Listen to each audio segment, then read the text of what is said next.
Hello and welcome to the podcast. This time of the week, we try to talk about issues that are of political relevance, but sometimes also of social relevance. And we've got a couple of those we want to touch upon this week. We're very fortunate to have with us two guests. One, David Hogg, is a gun control activist, co founder, and board member of March for Our Lives and president of Leaders We Deserve, a grassroots organization dedicated to electing young progressives to Congress and state legislatures across the country. How are you doing, David? Good. Thanks for joining us.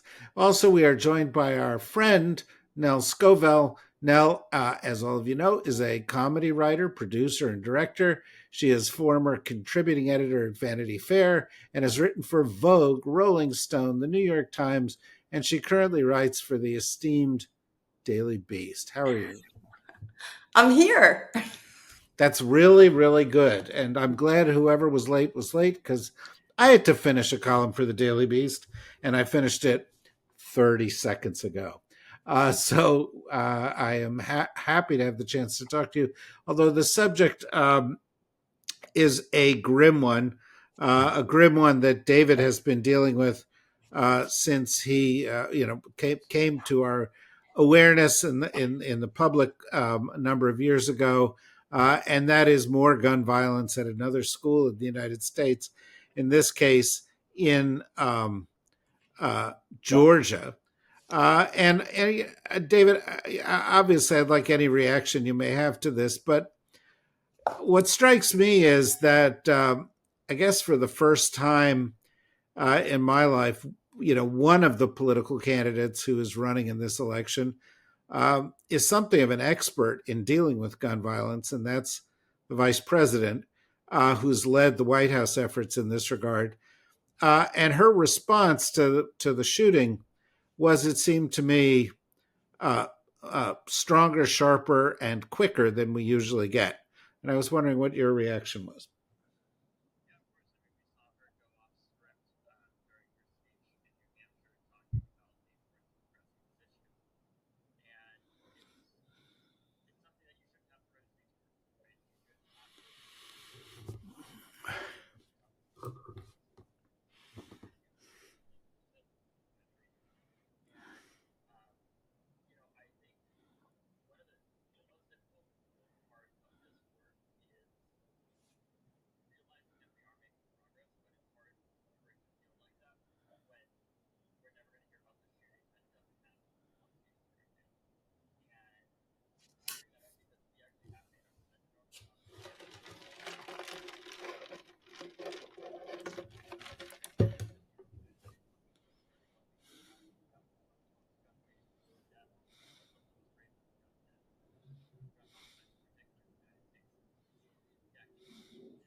Well, some of that has to be attributed to the pandemic, right?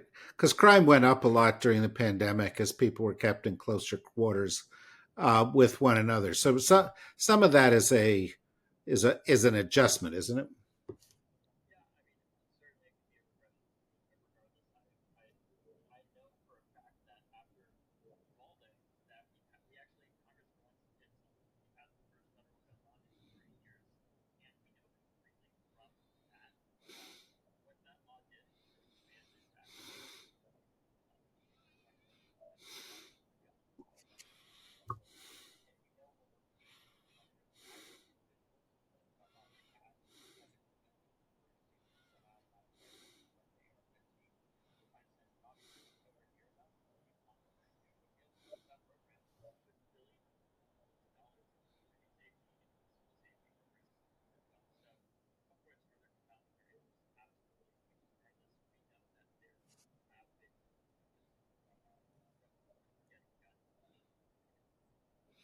Yeah. So now, in this particular case, the shooter was a 14-year-old. Oh, Apparently, can I just jump in? Because I was at Kamala Harris's speech yesterday in New Hampshire okay. in person.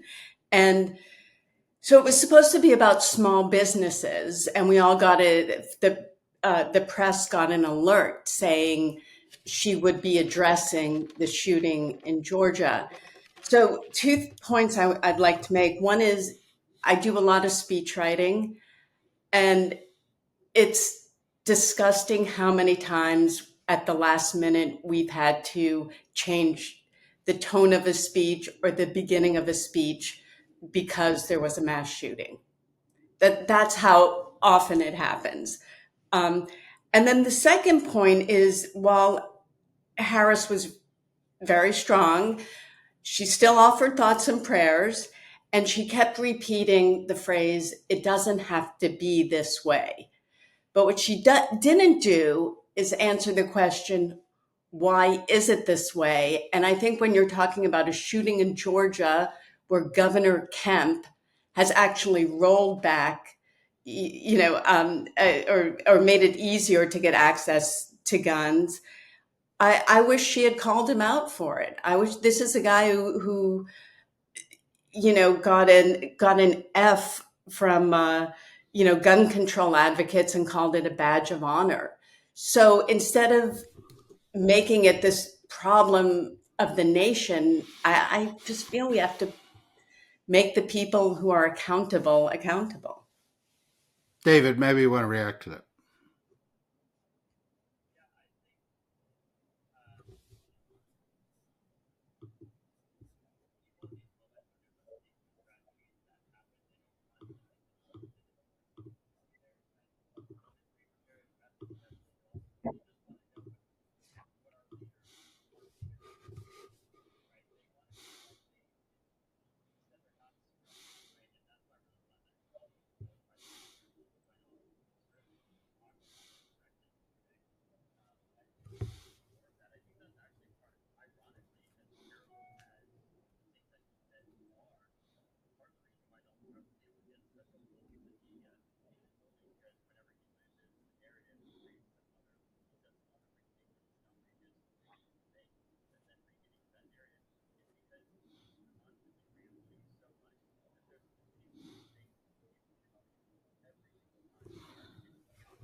I mean, Nell, do you want to respond to that? I've seen you raise your hand, And I know you spend a bunch of your time in Massachusetts.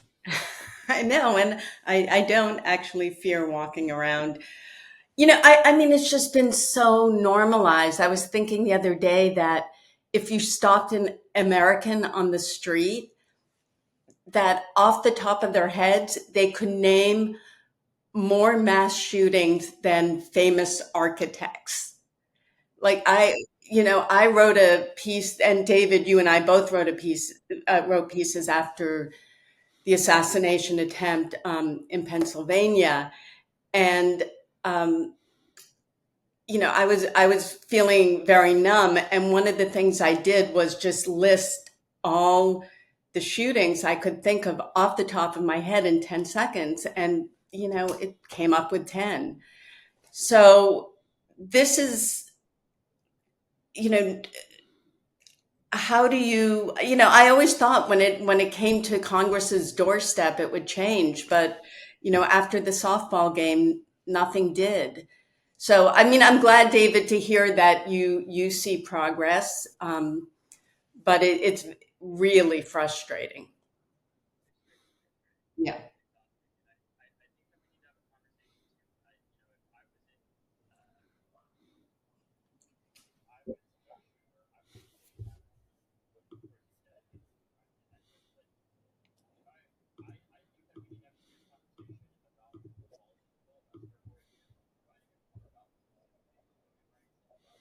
Yeah.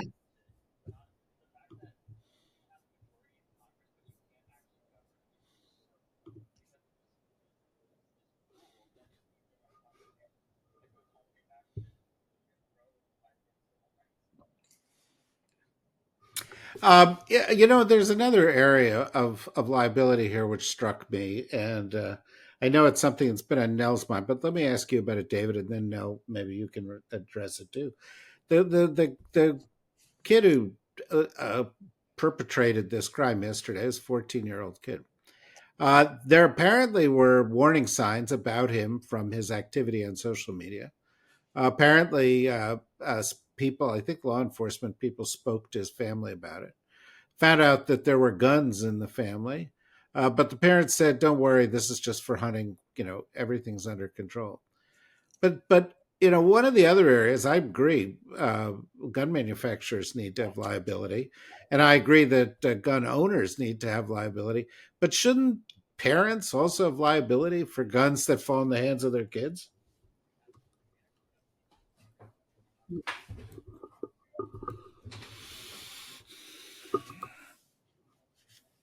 For manslaughter, right?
Yeah. Now, what are your thoughts on the parental liability?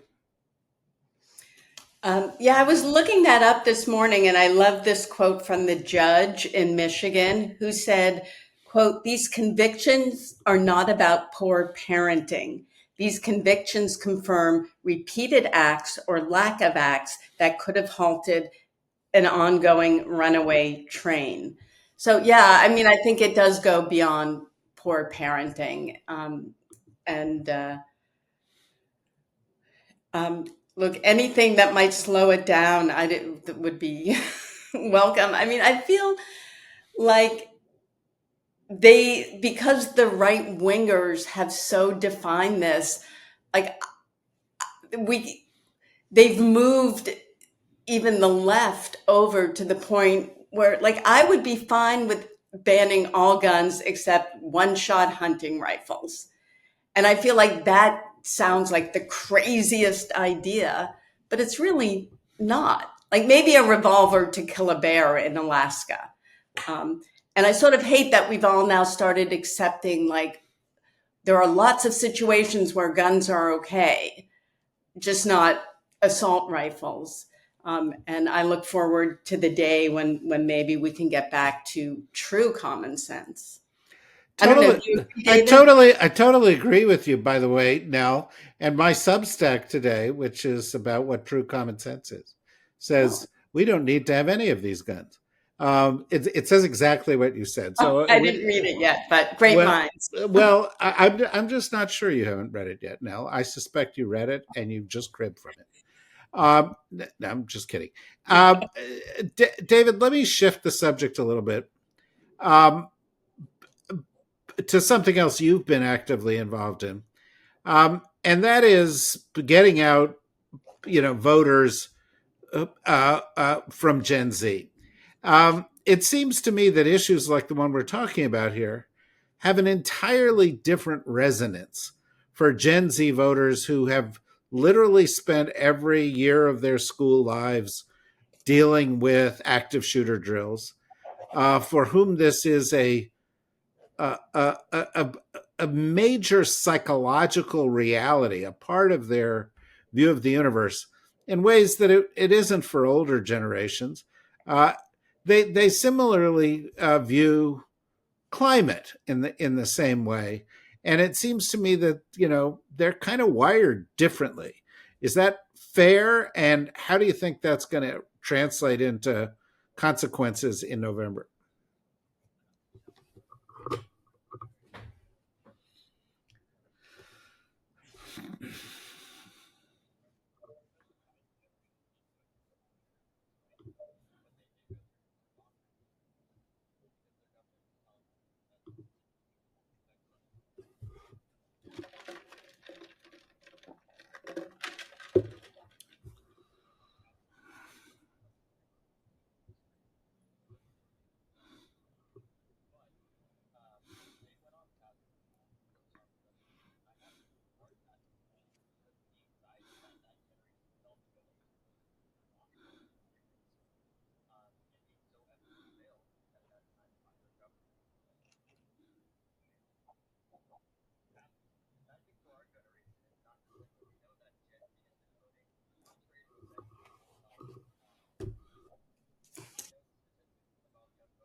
Yeah, I David, have want to you say thought of running? I want to Oh, say one thing, which is you, David, have also obviously cribbed from my Substack, since it began with saying that we had to go through these nuclear drills, and I want to correct you in one sense, and I don't know if Nell had a different experience, but in my school in New Jersey, in these nuclear drills, we didn't hide under our desks, which would have made a lot more sense to me. They made us sit in the hall and put our coats over our heads. And I mean, even when I was like 8 years old, I was like, I'm putting a coat over my head to protect from a nuclear attack. Um, and it just didn't seem adequate to me. But you know, it's encouraging to hear the numbers with young voters. And now I know you had a question, but you know, one of the things that strikes me is Kamala Harris has really energized some core groups, and that's one of them. And maybe you saw that yesterday in New Hampshire. oh, she literally said, "I love Gen Z. I just love Gen Z." So, sorry, boomers, you're not the best generation anymore. It's Gen Z. Oh, sorry, boomers, you're not. No, No, no, and so where do you fall into all this I'm now? Generation Jones. Oh really? But David Hogg, have you thought of? Do you think you'll run for office someday?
Well, why don't you run then now?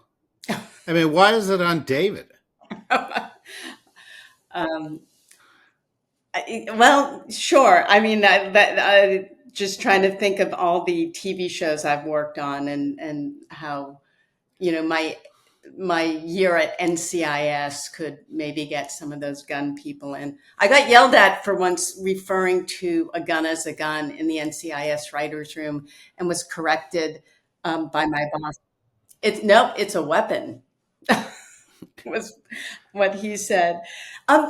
David? Can I make a point about language, which I'm curious. I'm sure it was in David Rothkopf's Substack last week, but can we stop calling them mass shootings and start calling them mass murders? Um, I just feel like shooting doesn't begin to capture what these things are. They're slaughters, they're murders. Um,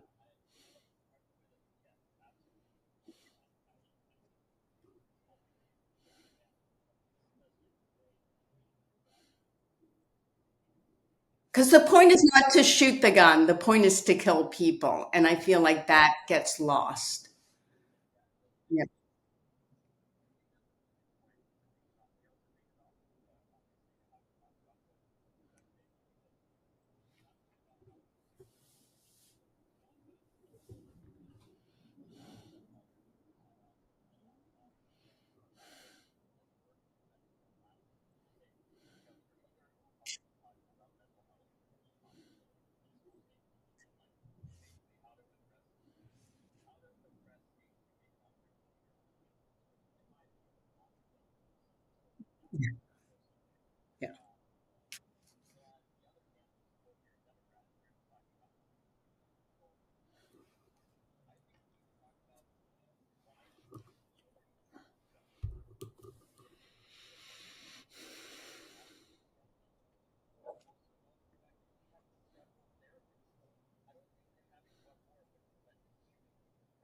Mhm.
Is there a Republican Liz Cheney when it comes to gun control?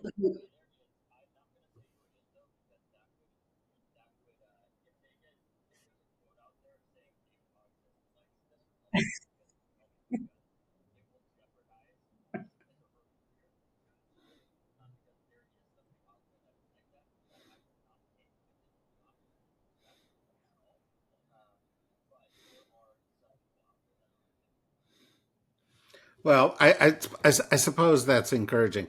I'm worried that, we're going to continue to discuss this even in the 60 odd days before the election because we have two mass shootings a day in this country, and these kind of things are going to come up again. I do think, as we noted at the outset, or as I noted at the outset, that it changes the character of the election to have the Democratic candidate actually be the person who is responsible for the gun control policies of this administration, and who is a former district attorney and attorney general and has been dealing with these issues for a long, long time, particularly when contrasted with Trump, who has said repeatedly that he would just simply roll back all the gun controls. And So it's a very, very stark contrast. It will be a central issue. And I'm really glad we had a chance to talk about it here today. Thank you, David, for joining us. Hey, David, of your organizations, is there a way people can reach out and help, donate, do something? Where do they go?